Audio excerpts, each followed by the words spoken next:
नमस्कार, मैं हूं गौरव अग्रवाल। न्यूज एट 4 में सबसे पहले इस वक्त की बड़ी खबर।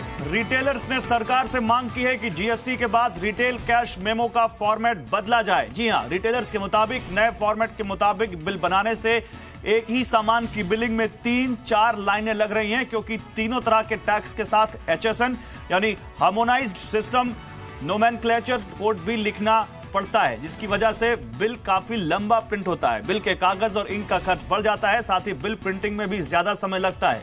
दूसरी शिकायत यह है कि लोगों को बिल को समझने में भी परेशानी हो रही है। ग्राहकों में यह भी भ्रम हो रहा है कि सरकार जीएसटी में उनसे ज्यादा टैक्स वसूल रही है। पहले भी एमआरपी में सारे टैक्स जोड़ लिए जाते थे। ग्राहक कई बार इस बारे में रिटेलर से शिकायत भी करते हैं कि सामान HSN कोड पर टैक्स की दर अलग अलग क्यों है। रिटेलर्स चाहते हैं कि सरकार खुदरा बिलिंग के तरीके में रियायत दे। मेरे साथ कुमार राजगोपालन है, सीईओ है रिटेलर्स एसोसिएशन ऑफ इंडिया के। मिस्टर राजगोपालन, स्वागत है जी बिजनेस पर। क्या दिक्कत आ रही है आप लोग को इस फॉर्मेट में बिल करने से, और क्या मांग आपने सरकार से की है? ये जो फॉर्मेट है, इसमें जो कस्टमर्स जब बिल देखते हैं तब उनको बहुत सारी लाइनें दिखाई पड़ती हैं। पहले तो कस्टमर को सिर्फ इतना चाहिए होता है कि अगर सामान खरीद रहे हैं कि क्या भाव में मिल रहा है उनको। यहाँ पर उनको HSN कोड दिख रहा है, यहाँ पर उनको जीएसटी के दोनों प्रकार दिख रहे हैं, उसको SGST दिख रहा है उनको।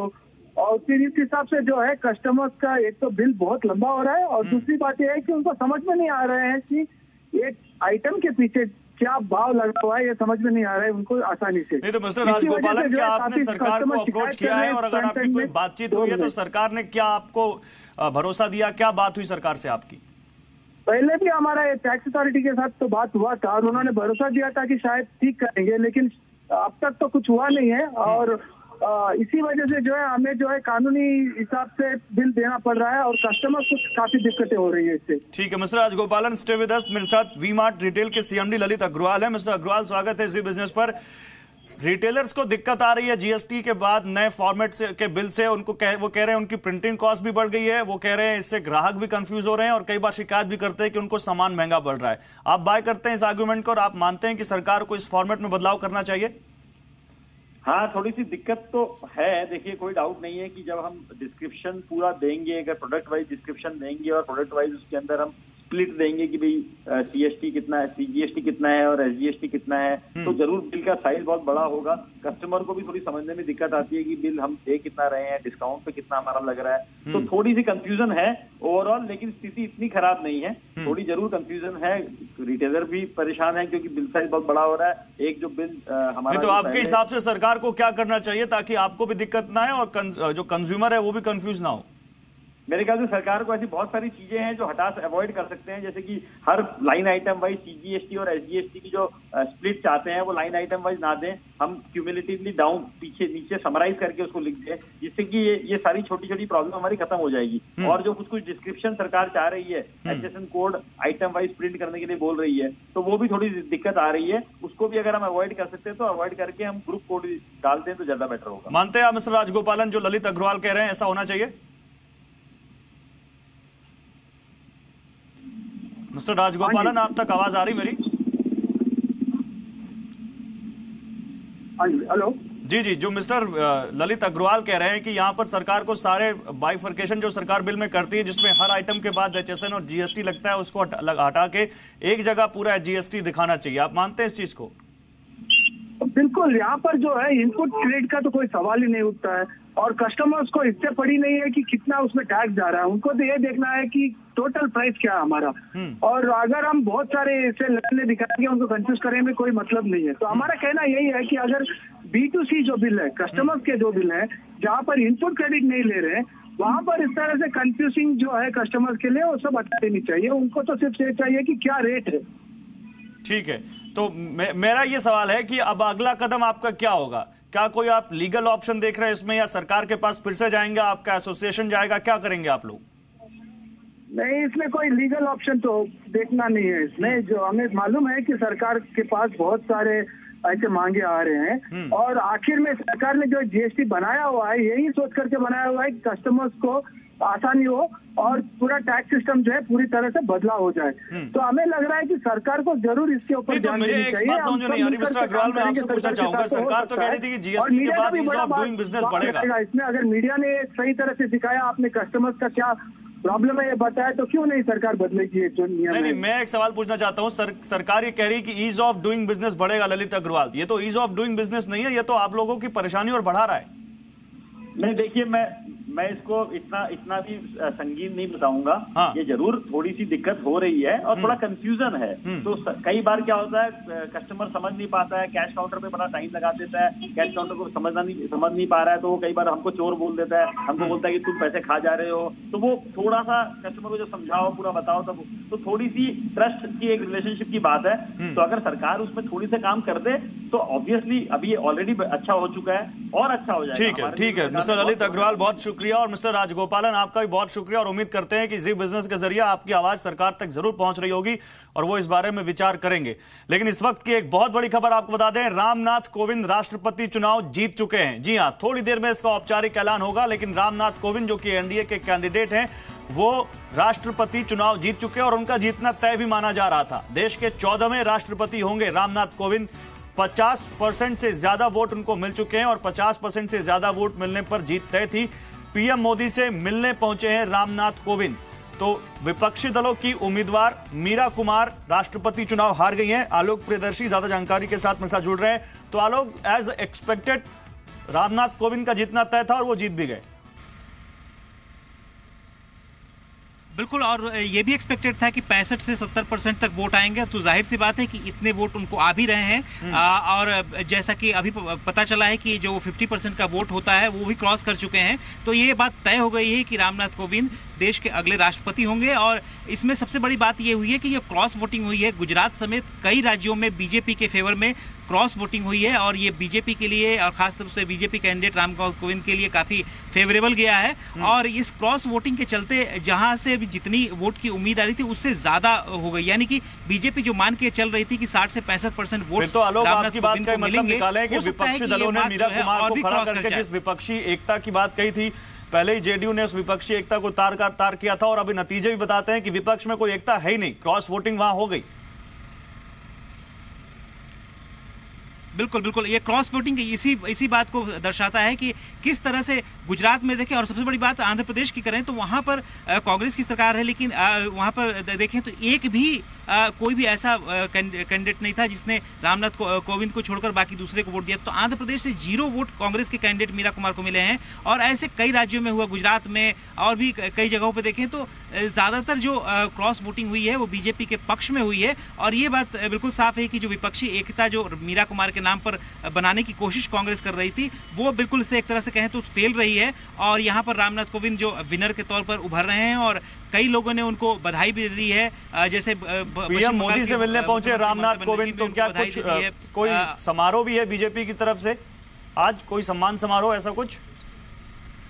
देखिए बिल्कुल, इलेक्शन जीतने के बाद जब आधिकारिक तौर पर ऐलान होगा उसके बाद से एक कार्यक्रम रखा गया है और इस कार्यक्रम में हो सकता है कि उनका औपचारिक तौर पे स्वागत किया जाए। तो ये कार्यक्रम 4 बजे के बाद हो सकता है। तो इसके लिए सरकार तैयारी भी कर रही है और जिस तरह से सरकार ने या बीजेपी ने अपने कैंडिडेट को सामने लाकर और जिस तरह से जिस मेजोरिटी के साथ जिस कॉन्फिडेंस के साथ उतारा है रामनाथ कोविंद को, तो जाहिर सी बात है इससे साफ ये लगता है कि बीजेपी ने बिल्कुल एक सोची समझी रामनाथ कोविंद का जीतना और भी कई मायनों में अहम है। जानकार ये कह रहे थे कि बीजेपी ने इसने अपने आगे की बहुत सारी बड़ी राजनीति को साधा है। हालांकि बीजेपी की तरफ से तर्क दिया जा रहा है कि एक संवैधानिक पद है, इसको आप राजनीति के चश्मे से मत देखिए। लेकिन क्या जो हाल इस साल और अगले साल जो चुनाव होने वाले हैं और जो क्रॉस वोटिंग हुई है उससे कोई मैसेज निकलता है आलोक यहां पर? बिल्कुल, देखिए जो लगातार विपक्ष मोदी सरकार का एक दलित विरोधी चेहरा बनाने की कोशिश कर रहा था, उसको एक तरह से कहें तो विपक्ष की इस कोशिश को बड़ा झटका लगा है। क्योंकि इस बार अब इस रामनाथ कोविंद की जीत के साथ ही बीजेपी एक अपनी छवि एक दूसरे तरह से एक और कह सकते हैं लार्जर तरीके से उभारने की कोशिश करेगी। एक लार्जर दलित कह सकते हैं कि दलित समर्थक या दलित को लेकर जो बीजेपी की सोच है उसको सामने रखेगी। और जो विपक्ष लगातार ये कोशिश कर रहा था कि देश भर भर में दलितों के खिलाफ अत्याचार हो रहे हैं, उनके खिलाफ हिंसा हो रही है, और जो पार्लियामेंट में आज भी राज्यसभा में डिबेट चल रही है, तो कहीं ना कहीं ये विपक्ष की जो एक कोशिश थी कि बीजेपी को मलाइन करें और आने वाले दिनों में जो भी चुनाव होने वाले विधानसभा चुनाव उसमें इसका फायदा लिया जाए, तो जाहिर सी बात है कि इस बीजेपी के मास्टर स्ट्रोक की वजह से ये सारे जो विपक्ष की रणनीति है एक तरह से कहें तो फेल नजर आती है। ठीक है आलोक, मेरे साथ रहिए आप। इस वक्त देश भर में अब यहां पर बीजेपी के कार्यकर्ताओं ने जश्न मनाना भी शुरू कर दिया है। सेलिब्रेशन की तस्वीरें आ रही हैं, एक दूसरे को लड्डू खिला रहे हैं। देखिए मुंबई की तस्वीरें हैं जहां पर रामनाथ कोविंद के कटआउट्स लेकर लोग यहां पर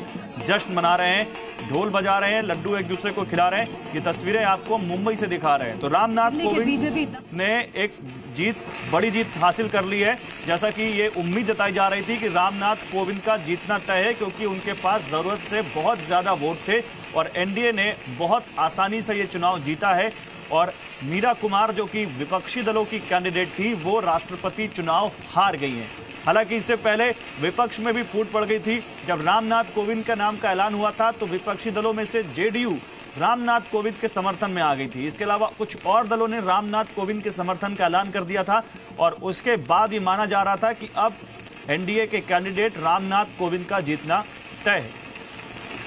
ये तस्वीरें देखिए आप, हम तस्वीरें दिखा रहे हैं आपको मुंबई की, जहां पर पटाखे फोड़े जा रहे हैं और रामनाथ कोविंद की जीत का जश्न मनाया जा रहा है। देश के 14वें राष्ट्रपति होंगे रामनाथ कोविंद। प्रणब मुखर्जी अब जो कि अभी इस वक्त राष्ट्रपति हैं, उनके बाद रामनाथ कोविंद देश के राष्ट्रपति का पदभार ग्रहण करेंगे।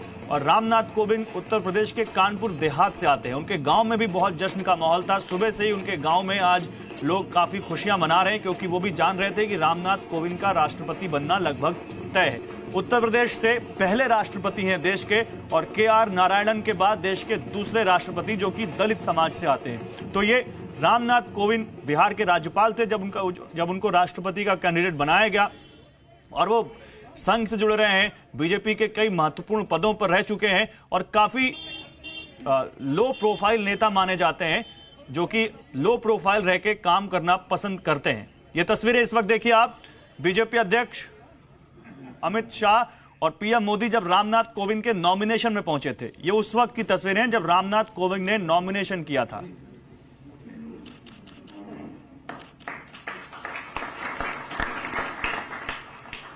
आलोक मेरे साथ जुड़े हुए हैं। तो आलोक, ये रामनाथ कोविंद की जीत वाकई में एक बड़ी जीत है और एक मैसेज भी जाता हुआ कि विपक्ष अभी भी कमजोर ही बना हुआ है। 17 दलों की एकजुट दलों की एक उम्मीदवार थी मीरा कुमार, उसके बावजूद जीत हासिल नहीं कर पाई वो।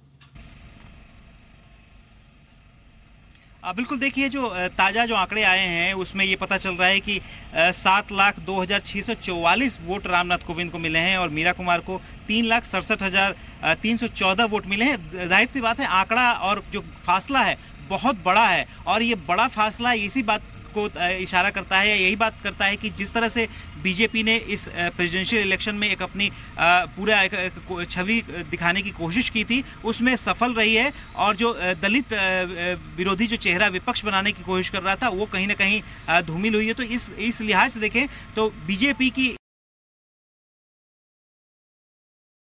कई सारी विपक्षी पार्टियों में भी एक तरह से जो एकता बनती हुई दिख रही थी, महागठबंधन बनता हुआ दिख रहा था, उसमें फूट पड़ गई है।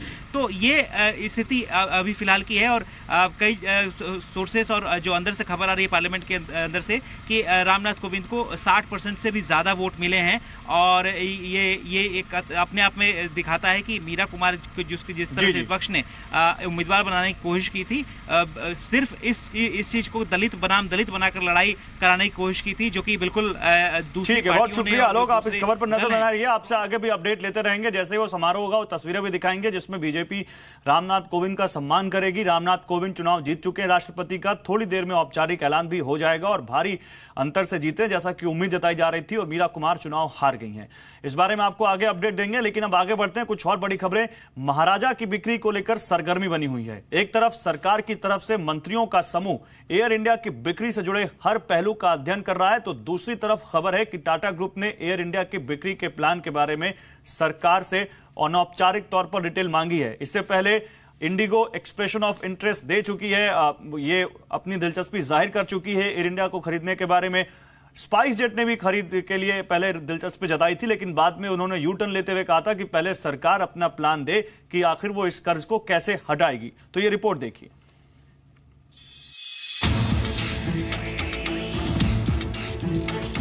महाराजा की बिक्री को लेकर सरगर्मी बनी हुई है। एक तरफ सरकार की तरफ से मंत्रियों का समूह एयर इंडिया की बिक्री से जुड़े हर पहलू का अध्ययन कर रहा है, तो दूसरी तरफ खबर है कि टाटा ग्रुप ने एयर इंडिया की बिक्री के प्लान के बारे में सरकार से अनौपचारिक तौर पर डिटेल मांगी है।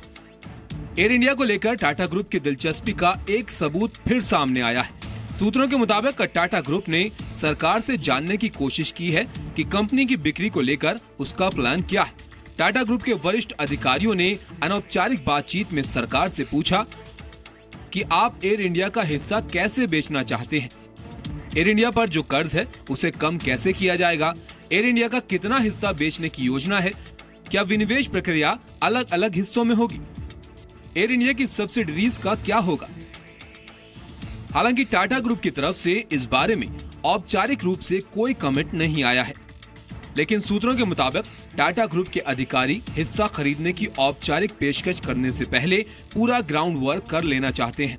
आपको बता दें कि 28 जून को कैबिनेट ने एयर इंडिया के विनिवेश को मंजूरी दी थी। एयर इंडिया की बिक्री को लेकर मंत्रियों का समूह विचार कर रहा है, जिसमें अरुण जेटली, नितिन गडकरी, सुरेश प्रभु, पीयूष गोयल और अशोक गजपति राजू शामिल हैं। मंत्रियों से कहा गया है कि वो एयर इंडिया की कुछ संपत्तियों को अलग करने, संभावित डीमर्जर, 3 मुनाफे वाली सब्सिडीज का विनिवेश की मात्रा और संभावित खरीदारों पर विचार करें। एयर इंडिया को लेकर जल्द ही इस ग्रुप ऑफ मिनिस्टर्स की बैठक भी होने वाली है। साल 2000 में टाटा ग्रुप ने और सिंगापुर एयरलाइंस ने एयर इंडिया में 40% हिस्सा खरीदने की पेशकश की थी। 2013 में एविएशन मिनिस्टर से मुलाकात के बाद रतन टाटा ने कहा था कि अगर सरकार एयर इंडिया का निजीकरण करे तो टाटा ग्रुप हिस्सेदारी खरीद सकता है, लेकिन ये नहीं हो सका। टाटा ग्रुप और सिंगापुर एयरलाइंस ने 2015 में विस्तारा लॉन्च किया, जो अगले साल इंटरनेशनल फ्लाइट शुरू करेगी। सूत्रों के मुताबिक टाटा ग्रुप ने सरकार के साथ अनौपचारिक बातचीत में एयर इंडिया में 51% इक्विटी के साथ कंट्रोलिंग स्टेक खरीदने में दिलचस्पी दिखाई है। टाटा ग्रुप ये डील सिंगापुर एयरलाइंस के साथ पार्टनरशिप में कर सकता है। सस्ती उड़ान देने वाली निजी एयरलाइंस कंपनी इंडिगो भी एयर इंडिया की अंतर्राष्ट्रीय उड़ानों के अधिग्रहण में दिलचस्पी दिखाते हुए एविएशन मिनिस्ट्री को चिट्ठी लिख चुकी है। लेकिन एयर इंडिया में अगर टाटा ग्रुप कंट्रोलिंग स्टेक खरीदता है तो ये इतिहास को दोहराने जैसा होगा। एयरलाइंस वापस उसी ग्रुप के पास चली जाएगी जिसने इसे दुनिया की बेहतरीन एयरलाइंस की कतार में शामिल किया था। समीर दीक्षित, जी मीडिया, दिल्ली। और मेरे साथ मेरे सहयोगी समीर दीक्षित ज्यादा जानकारी के साथ जुड़ रहे हैं। तो समीर, क्या जानकारी इस बारे में? और जी बिल्कुल, टाटा ग्रुप जो है एयर इंडिया को खरीदने से पहले अपनी सभी तैयारियां पूरी कर लेना चाहता है। यही वजह है कि वो इस वक्त फिलहाल सरकार से अलग अलग प्लेटफॉर्म्स पे इनफॉर्मल ही सही लेकिन ये बातचीत कर रहा है और जानकारी जुटा रहा है कि आखिर सरकार की एयर इंडिया को लेकर मंशा क्या है, क्या वो रोड मैप तैयार कर रही है एयर इंडिया को लेकर। और जो टाटा ग्रुप के जो सीनियर रिप्रेजेंटेटिव हैं वो लगातार एयर इंडिया को लेकर जो जानकारियाँ हासिल करने की कोशिश कर रहे हैं वो ये है कि आखिर एयर इंडिया के डिसइन्वेस्टमेंट में सरकार क्या कुछ कदम उठा सकती है। और जो सबसे बड़ा जो चिंता की बात है वो ये है कि सरकार जो एयर इंडिया का घाटा है या जो उस पर आर्थिक दबाव है उसको कैसे कम करना चाहेगी, उस बोझ को कैसे दूर करना चाहेगी। ये सवाल का जवाब हर एयरलाइन तलाश रही है जो एयर इंडिया में हिस्सेदारी खरीदने की इच्छुक है। और टाटा भी इसी सवाल के जवाब देख रही है, टटोलने की कोशिश कर रही है कि सरकार इस दिशा में क्या कुछ कदम उठा सकती है। लेकिन टाटा ग्रुप की ओर से ये भी जानकारी सामने आ रही है कि वो ये भी समझना चाह रहे हैं कि एयर इंडिया के को पूरा वो बेचना चाहते हैं, कुछ परसेंट की हिस्सेदारी बेचना चाहते हैं, या फिर उसको अलग अलग हिस्सों में जैसे कि बायलैटरल्स अलग होंगे, एसेट्स को अलग बेचना चाहेगी सरकार। तो ये वो अहम जानकारियां हैं जो फिलहाल टाटा ग्रुप के जो सीनियर एग्जीक्यूटिव हैं वो जुटाने की कोशिश कर रहे हैं। और ये फिलहाल बहुत शुक्रिया समीर, आपसे आगे इस बारे में जानकारी लेंगे। लेकिन इसी से जुड़ी एक खबर आ रही है। सरकार ने आज कहा कि एयर इंडिया की बिक्री को लेकर सरकार हर तरह के सुझावों पर ध्यान दे रही है। उड्डयन राज्य मंत्री जयंत सिन्हा ने आज लोकसभा में बताया कि सरकार इस मुद्दे पर मीडिया में आने वाले आर्टिकल्स पर भी गौर कर रही है। सिन्हा ने यह भी कहा कि एयर इंडिया में हिस्सा खरीदने के लिए इंडिगो ने सरकार को अपना एक्सप्रेशन ऑफ इंटरेस्ट सौंप दिया है। 28 जून को सीसीईए ने एयर इंडिया और इसकी 5 सब्सिडरी के विनिवेश को सैद्धांतिक मंजूरी दे दी थी। सिन्हा ने आज बताया कि बढ़ते कंपटीशन, महंगे ईंधन और ब्याज दरों के बोझ की वजह से एयर इंडिया का घाटा लगातार बढ़ता रहा है। 2016-17 में एयर इंडिया का कुल घाटा 3,643 करोड़ रुपए हो सकता है। बाजार की बात करते हैं अब। अच्छी शुरुआत के बावजूद बाजार ने आखिरी घंटे में अपनी बढ़त गंवा दी। सेंसेक्स 51 और निफ्टी 26 अंक गिरकर बंद हुए।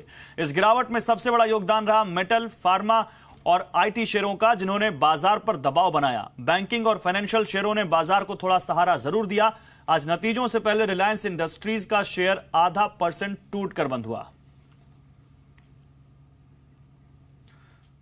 और मेरे सहयोगी रजत मेरे साथ जुड़ चुके हैं। तो रजत, बताइए आज के कारोबार के बारे में। बिल्कुल, आज पूरा ही दिन दबाव में था बाजार और 9900 के लेवल के नीचे निफ्टी बंद होता हुआ नजर आया। कमजोर स्ट्रक्चर था, लेकिन आज जो स्टॉक्स चढ़े निफ्टी पे उसमें एक्सिस बैंक शामिल था, ओएनजीसी, एचडीएफसी बैंक और इंडिया बुल्स हाउसिंग सपोर्ट यहां से आ रहा था। गिरावट में टाटा स्टील, भारतीय इंफ्राटेल, ऑरबिंदो फार्मा और एनटीपीसी निफ्टी के सबसे ज्यादा टूटने वाले स्टॉक्स साबित हुए। नतीजों का इंपैक्ट था, देखिए काउंटर स्पेसिफिक अप्रोच थी और वो भी रिजल्ट का आज impact. Kotak Mahindra bank, Bajaj auto, ABB, NIT, सारे के सारे स्टॉक्स आज कमजोर बंद होते हुए नजर आए। ऑयल एंड गैस स्पेस इसलिए खबरों में था क्योंकि 51% हिस्सेदारी एचपीसीएल ने ओएनजीसी खरीद रही है, उसको मंजूरी मिली। ओएनजीसी चढ़ा, लेकिन रेस्ट ऑफ द स्पेस देखिए आप, एचपीसीएल, एमआरपीएल और आईओसी, तीनों ही स्टॉक्स टूटे। साथ ही साथ शुगर, बैंकिंग स्टॉक्स और शुगर, ये कुछ ऐसी पॉकेट्स थी जहां पर हलचल थी। सरकारी बैंक आज प्रॉफिट बुकिंग थी, निजी क्षेत्र के बैंक्स में बाइंग थी, प्रोमिनेंटली एचडीएफसी बैंक और कोटक महिंद्रा बैंक में। लेकिन चीनी स्टॉक्स आज जोरदार एक्शन था। त्रिवेणी इंजीनियरिंग, रेणुका शुगर, राष्ट्रीय शुगर और सिंभौली रिटर्न्स बहुत स्ट्रांग थे। और कुछ चुनिंदा स्टॉक्स जिसमें स्टरलाइट टेक शामिल था, ब्रुक्स लैब्स, ग्रेफाइट और साथ साथ एचईजी, इन तमाम स्टॉक्स में डबल डिजिट रिटर्न्स आते हुए नजर आए। शुक्रिया आपका रजत इन तमाम जानकारियों के लिए। और रिलायंस के नतीजों के बारे में हम बात करेंगे, उससे पहले आपको ले चलते हैं राष्ट्रपति चुनाव के नतीजों का ऐलान हो रहा है सीधे वहां पर। That Sri Ramnath Kovind, resident of 42 HIG Maharishi Dayanand Vihar, Phase 2, Kalyanpur, Kanpur, Uttar Pradesh, has been duly elected to the office of the President of India. कई वोट्स इनवैलिड पाए मैं प्रशांत हूँ, कई वोट्स इनवैलिड आपने दिन में भी announce किया था, 21 तो सांसदों के vote invalid. I've given you the figure, 77 votes have been found invalid. उसकी वजह क्या रहेगी इनका? तो चलिए इस बारे में हम आपको बताएंगे, लेकिन आगे चलते हैं। रिलायंस के हम नतीजों की बात कर रहे थे, तो रिलायंस जियो के बाद मुकेश अंबानी एक और धमाका करने वाले हैं। 500 रुपए में 4G फोन लेकर लाने वाले हैं कल। लेकिन उससे पहले रिलायंस के नतीजे आने वाले हैं, उसके बारे में बात करते हैं। रिलायंस के नतीजे बस थोड़ी देर में आने वाले हैं। उससे पहले मेरे साथ मेरे सहयोगी संदीप ग्रोवर जुड़ चुके हैं। संदीप, क्या अनुमान है? देखिए, इस बार नंबर थोड़े सबड्यूड रह सकते हैं।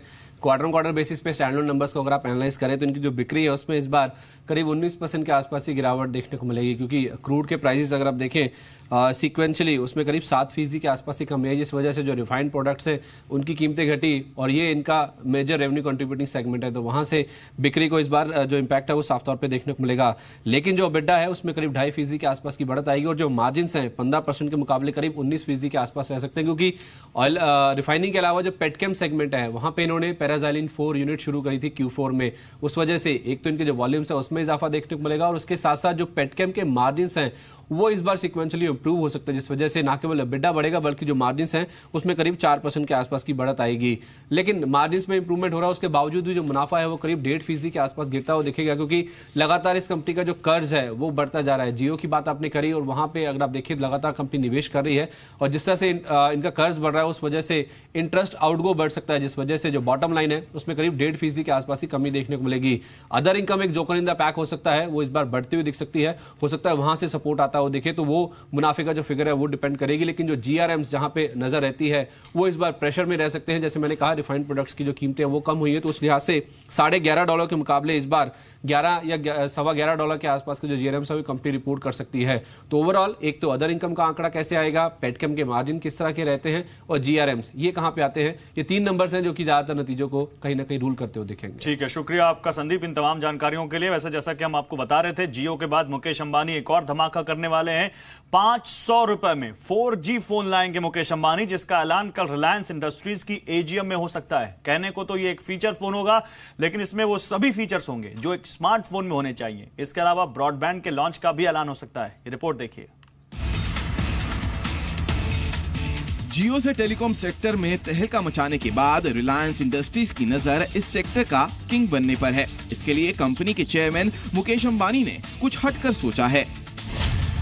कल रिलायंस की सालाना बैठक में मुकेश अंबानी 500 रुपए वाला 4G या वोल्टी फीचर फोन लॉन्च कर सकते हैं। इसके पीछे सोच है कि 2G बेस वाले सब्सक्राइबर्स भी जियो के 4G की तरफ शिफ्ट हो जाएं।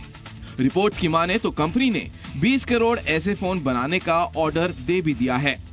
ये कहने को तो फीचर फोन होगा, लेकिन स्मार्टफोन के ज्यादातर फीचर्स इसमें होंगे। इस फोन में जियो टीवी, जियो मनी जैसे कई ऐप पहले से मौजूद होंगे।